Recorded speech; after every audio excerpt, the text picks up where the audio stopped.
Hello po, magandang araw at dito po tayo ngayon sa ating 1 year success plan with OG and Jim.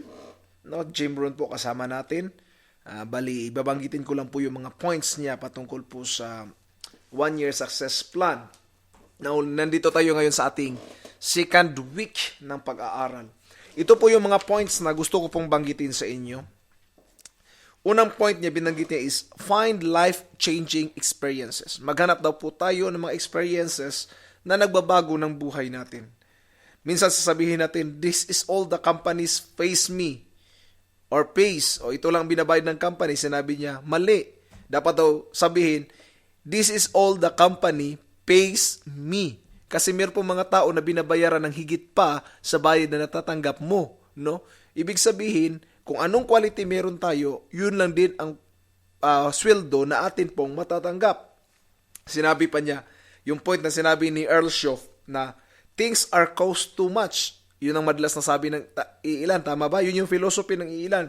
Pero sabi ni Earl Schoff, sabi niya, no, it is just you can't afford them. Hindi mo lang kayang bilhin.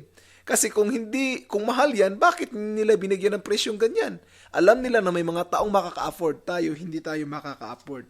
Another point po, na binanggit niya, books are steps for you to reach more books. So, if you want more success, read more books. Kung gusto mong maging successful, magbasa po tayo ng libro. Kasi haba ng papataas tayo sa ating antas, dapat mas marami tayong librong nababasa. Bakit? Yun po ang tumutulong sa atin. Kaya ang sermon, wag pong kalimutan. Ang Bible reading, wag pong kalimutan. Yung mga awit, lyrics ng awit, pag nilay-nilayan natin. Another, success is something you attract by the person you become. Ayun yung mabigat. If you want to become successful, attract success. No, i-attract natin siya. Kung lalago tayo, lalago din po ang income natin. You don't have to pursue success. You have to attract them. Kasi when you pursue success, hinahabol mo yung success, tatakbo yan. But when you attract success by becoming by becoming who you want to be or by becoming a successful man, then of course yung success darating yan sa iyo.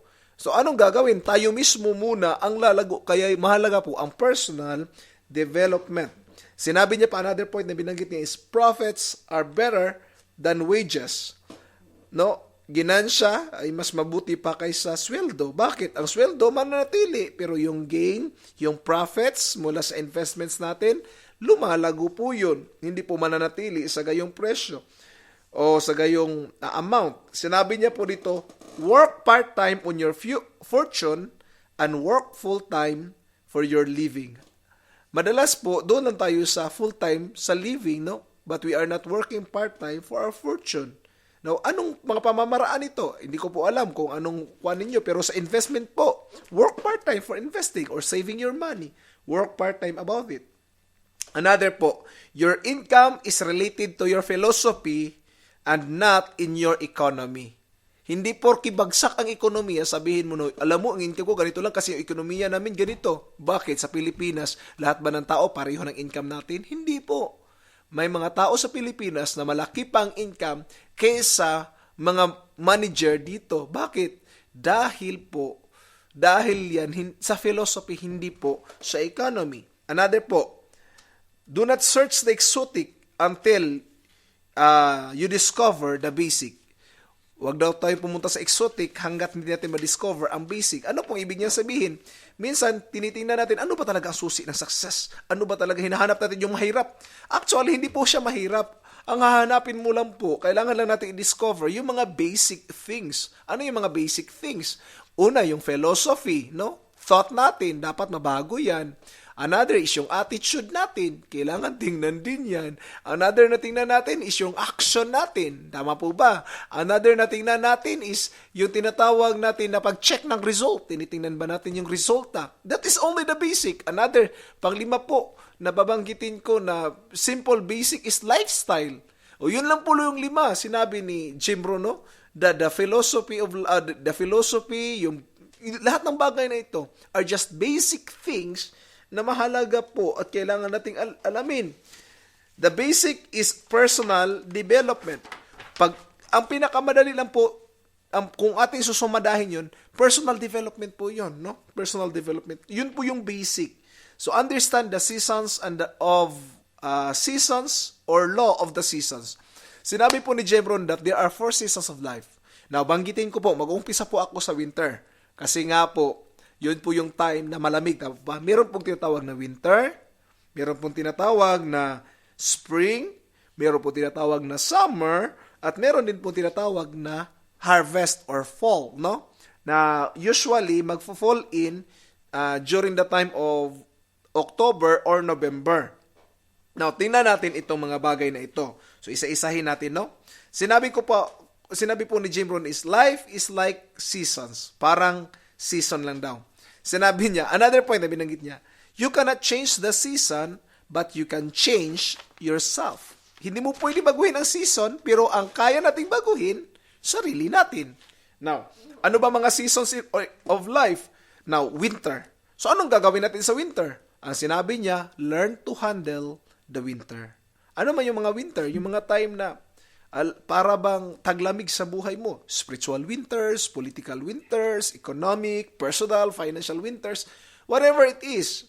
Learn to handle the winter. During that time, tiisan muna, magtiis muna. Habang maiksi ang kumot, matutong mamaluktot. Sinabi niya, winter doesn't long forever. They will pass. Dadaan din yan, mga kapatid.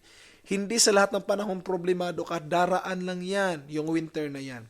So, ang sinabi niya, endure winter. So, kailangan tayo matuto, mga kapatid, to endure winter. Pangalawa po na point is, yung sinabi niyang, na season is spring. Ano yung spring? Spring is opportunity. Di po ba, during the spring, doon tayo nagtatanim, tulad ng ginagawa ng misis ko, nagtatanim. It's not spring that guarantee the harvest, but use the spring to your advantage. Ibig sabihin, during the time of the spring, we will seize the moment. Magtanim po tayo. Spring is a short period of time. Maiksi lang po. Kaya kung hindi tayo magtatanim, never expect that during the harvest, we will reap o mag-aani tayo.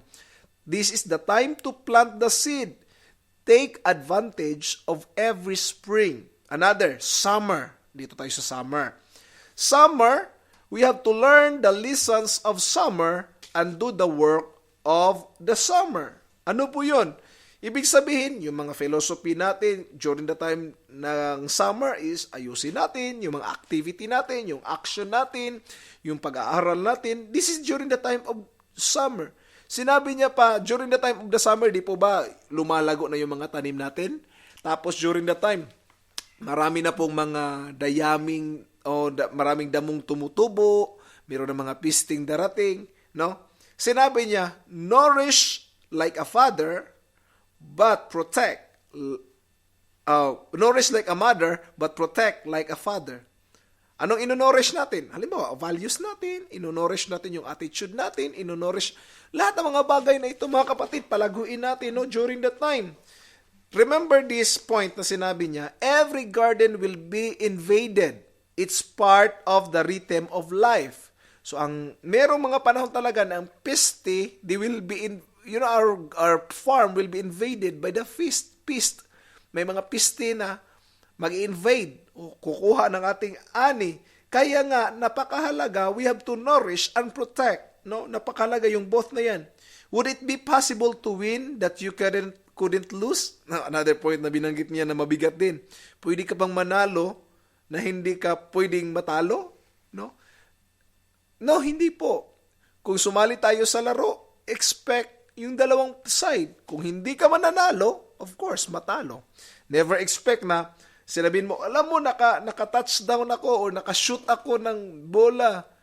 Kung hindi ka naman naglaro, hindi ka rin winner kasi ikaw lang mag-isa naglalaro. Tama po ba? Ang point po na ito, kung wala kang kalaban, kung walang contest na mangyayari, walang panalo. Kasi halimbawa, ganito, soccer, no? Titirahin ko yung bola papunta sa goal. Pagdating doon, sa goal, sa palagay nyo, winner kaya ako? Hindi po, kasi wala akong kalaban. Simple lang po, ganun lang po ang point niyan. So there is a battle between good and evil. Kaya nga sinabi ng Biblia, hate good but love evil. Love good but hate evil. Tama po ba? Yun yung point, no? Love like a mother but hate like a father. Yun ang sinabi ni Jim Rohn. So during the harvest, be careful. Mag-aral tayo, take care of your values during this time. Ayusin natin yung philosophy. Kung may mga seminar, attend tayo ng mga seminars. No? During this time, culture, everything. Tapos inorish natin yung mga bagay. Now, punta tayo sa panghuli. During the harvest or the fall, harvest comes in due season. Now, I want to make this as a clarification. Never expect a due season when you never plant a seed. The Bible tells us, do not be weary in well-doing, for in due season you will reap if we faint not. Sinabi niya, there is a due season, but due season will only come to those who are planting the seed. Huwag kang mag-atay, ang tagal naman ng due season ko, ng tamang panahon. Walang tamang panahon sa'yo. Bakit? You are not planting the seed. But if you plant the seed, you do the work, you help a lot of people, expect that in due season, you will reap. No? Harvest will always come. Yun yung sinabi ni Jim Rohn. Darating talaga ang harvest. Promise will always be fulfilled and will happen no matter what. Basta meron tayong itinanim, expect a harvest. Now, this is the point na gusto kong iparating din mga kapatid. When the condition and the promise is given, no, nasa atin na natimbangin itong dalawa, condition and promise. It is both given, right? Ganito, when the condition is met, the promise is on the way. Kung ang condition towards reaping na meet mo, the promise is given. So for example, the condition to reap the harvest is to plant a seed. Now, you meet the condition of planting the seed, right? Na-meet mo yung condition na yun. Of course, during the due season, expect na meron kang aanihin. Okay po ba yun? Now, another, kung gusto mo ng successful life o gusto mo ng financial independence, expect in due season na kukuha ka ng dividend if you meet the condition. What is the condition? Nagsisave ka ba 10% buwan-buwan sa iyong sweldo? Nag-invest ka ba sa mga multipurpose cooperatives? O sumali ka ba sa mga network industry na tinatrabaho mo talaga, hindi lang basta pinasukan? Now, tingnan mo yung mga bagay na yan. Another, sometimes it seems delayed, but it is secured to be given in due time. So ang harvest sometimes parang pakiramdam natin parang delayed yata yung harvest ko But remember, hindi po yan delayed, no? It is just waiting for the due time because it is always secured. Now, with regards to personal development, ano pala ang dapat nating i-develop? There are points here, mga kapatid, na gusto kong i-discuss, no? Yung personal development is in 3 aspects: physical, spiritual, and mental. Now, isa-isahin natin. Physical, we have to have a healthy body because a healthy body is a healthy mind. Sabi nga, 1 apple a day, keep the doctors away. Kumain ng prutas. Treat your body like a temple. Sabi ng Biblia, your body is the temple of God. 1 Corinthians po yan. No? The spirit is willing, but the flesh is weak. Ganon minsan ang nangyayari. Gusto ng spirit, gusto ng na mag-pray, pero yung katawan mo, tinatamad. Now, you have to demand yourself because body is the support system that will carry out the wishes of the mind and the spirit. Ulitin ko po. Body is the support system that will carry out the wishes of the mind and the spirit. Ang katawan po natin ang siyang nagdadala o naging support system natin nang sa ganon maipasa katuparan yung ating mga iniisip, yung mga desires natin. So kung ang katawan natin ay weak, halimbawa, kahit marami ka pang pera, pag weak ang katawan, gusto ko sanang mag-bowling, kaya lang sumasakit ang likod ko. Of course, your wishes will not be carried, di ba? Gusto ko sanang magbakasyon, pero yung kalusugan ko, hindi pwedeng umalis ng bansa. See? So pag weak ang katawan, all your wishes, no? Probably ay hindi mangyayari. Another, spiritual. Napakahalaga po.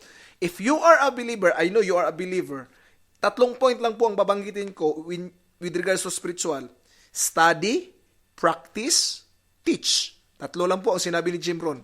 Kung believer po kayo, study what you believe, practice what you believe, and teach what you believe. Yun po mahalaga sa spiritual aspect ng buhay natin, no? When you believe in one God, then practice living that there is one God and teach that there is one God. Another, pangatlo po, mental. Mental means our mind, no? Now, tingnan natin, personal development is very important, especially with regards to our mental development, no? Kasi, kailangan natin ng library dito. Kailangan natin ng libro. Kasi kung wala tayong ganyan, paano tayo magde-develop mentally? So, read more books, listen more audio tapes, bawas-bawasan natin kapapanood ng masamang balita, at bigyan pansin natin yung personal development natin para sa sarili natin. Any moment, no? Any moment, may mga pangyayari dito sa ating bansa o sa ibang bansa. But remember that personal development will never change you. It doesn't matter what circumstances we are in. The most important thing is who we are. Now, yun yung tatlong bagay. Physical, spiritual, and mental. So, read more books, study more books. Now, punta tayo ngayon kay Zig Ziglar. Binanggit kasi ni Zig Ziglar itong mga bagay na ito. Sabi niya, learn how to thrive when economy is naive. Ibig niyang sabihin, kung may mga panahon man na ang economy ay parang babagsak, tayo mismo dapat ang magta-thrive. We have to reach our fullest potential. We have to explore. Kailangan tayo, kung alam mong umaawit ka din, use every possibility to sing. You know? Take every opportunity to sing. Another, you are designed for success, and within you are the seeds of greatness and success. Tingnan nyo yan. Ang disenyo pala natin is for success. We are designed for success, but sometimes we never follow the things that are designed for us. Ang blueprint na dapat sana sa atin. Remember to do the small things. Huwag kalimutan yung mga maliliit na bagay.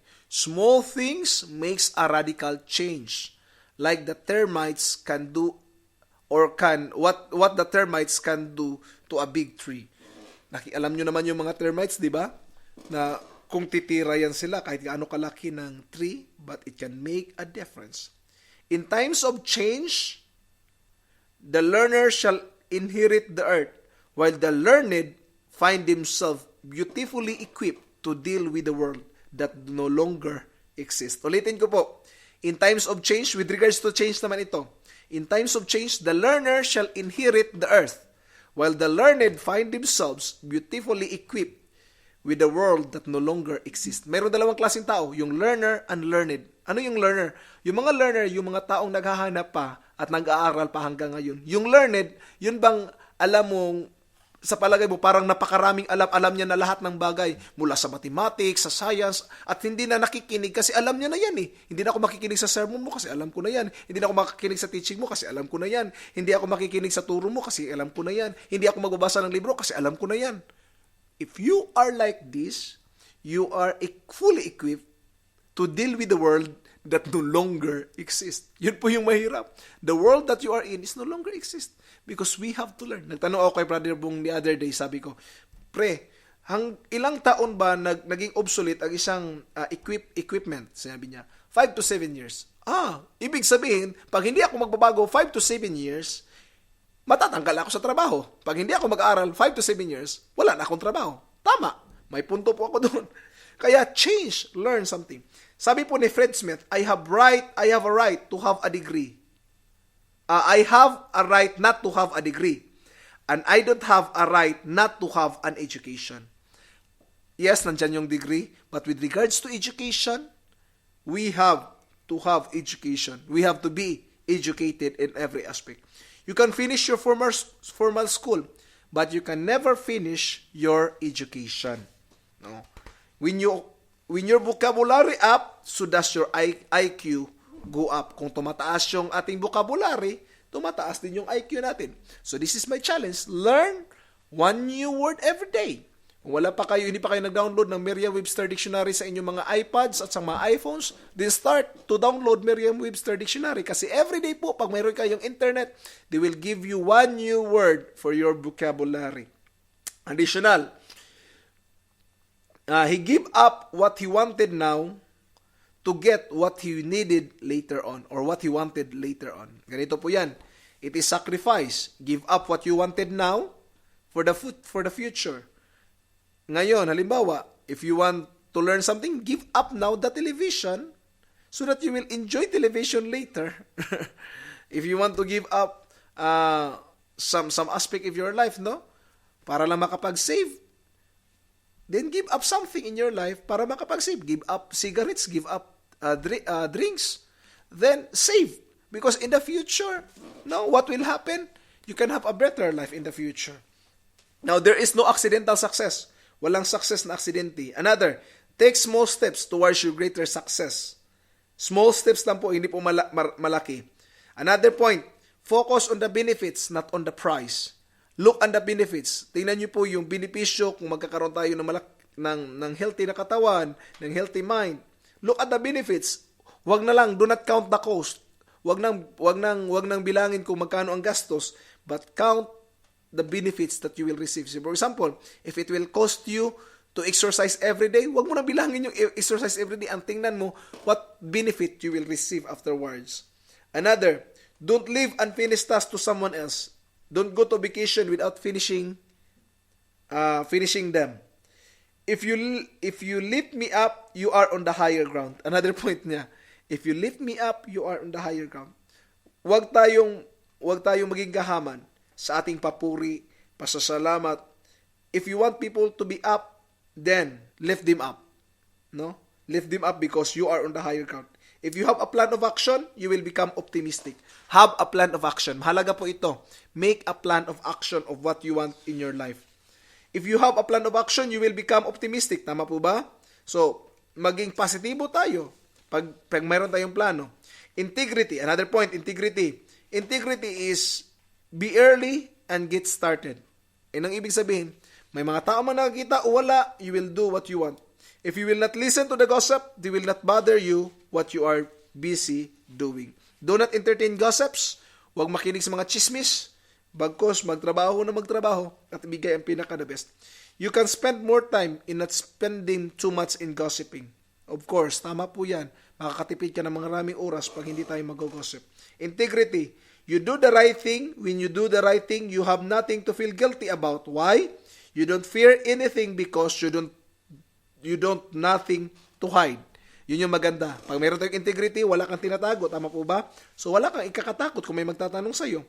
If there's a hope in the future, there is power in the present. Ayun yung magandang point. If there's hope in the future, there is power in the present. When hope is born, action follows. So anong ibig kong sabihin? Now, start to hope for the future.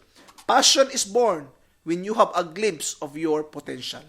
Another point na binanggit ni Zig Ziglar. Ang passion ay tutubo lang if you will see the potential that you have.